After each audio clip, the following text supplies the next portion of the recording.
Hello? Is this thing on? Hey everyone, I'm back with another overview video. Wait, is that really what we're calling these things? Yes, an overview video, and today it's about the Ford Mustang Mach E GT and GT performance. Honestly, I'm super excited for these two monsters to hit the market. Like seriously, 3 years ago I would have never imagined Ford pushing this type of performance vehicle, and yet here we are. I know some of you are still hurt that Ford has given the Mach E the Mustang badge, just like some of you hate your younger siblings for seemingly getting way more attention than you do. But don't worry, Mustang GT and EcoBoost, we still love you tons, but your baby brother packs some heat.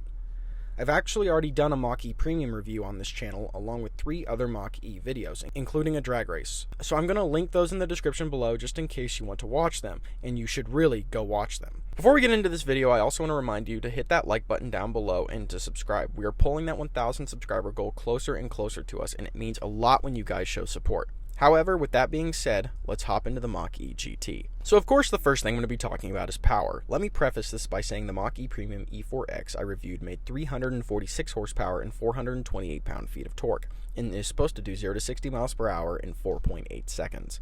I'm not going to lie, that torque figure was really put to good use. 4.8 isn't blisteringly fast, but it's faster than what most people will need.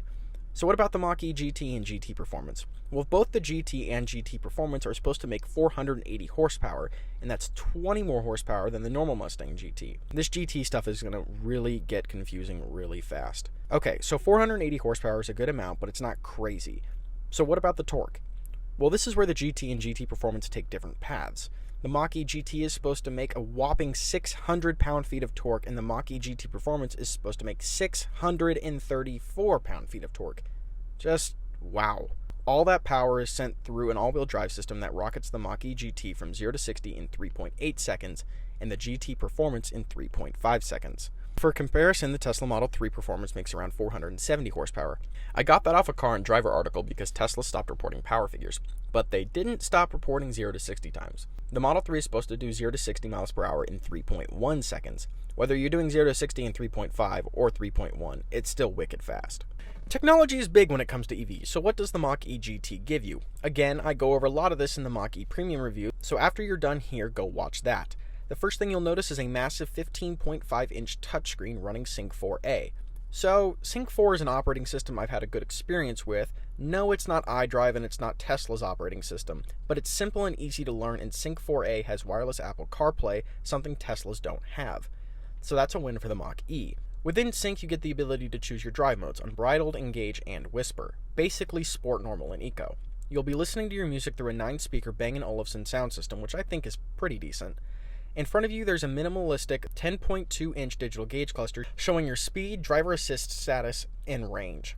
Let's dive into that driver assist feature even more. Ford is rolling out something called Blue Cruise, which sounds an awful lot like Cadillac Super Cruise, but I digress.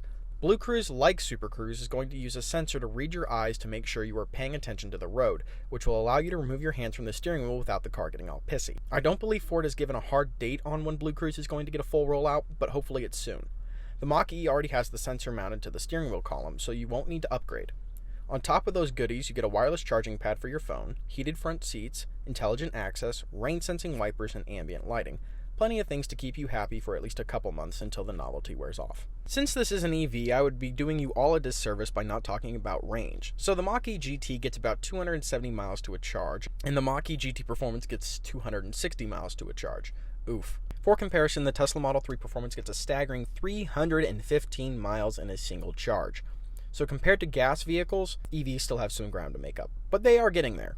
Recharging your Mach E comes in many different fashions, so here they are. If you were to plug the charger into a normal 120-volt outlet, you'd get an average of 3 miles per charging hour. If you were to plug your Ford charger into a 240-volt outlet, you'd get an average of 20 miles per charging hour. And if you were to get the 240-volt 48-amp hardwired charging station from Ford, you'd be getting about 28 miles per charging hour on average, which means the GT Performance would take 9 to 10 hours to charge.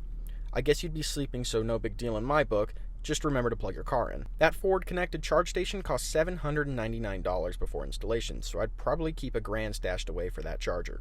That way you can get a full charge. So that's the Mach E GT and GT Performance. I'm not gonna lie, I'm pretty excited about this car. It's a true Tesla Model 3 performance competitor, and the market has needed one of those because the Chevy Bolt is not going to take that animal down.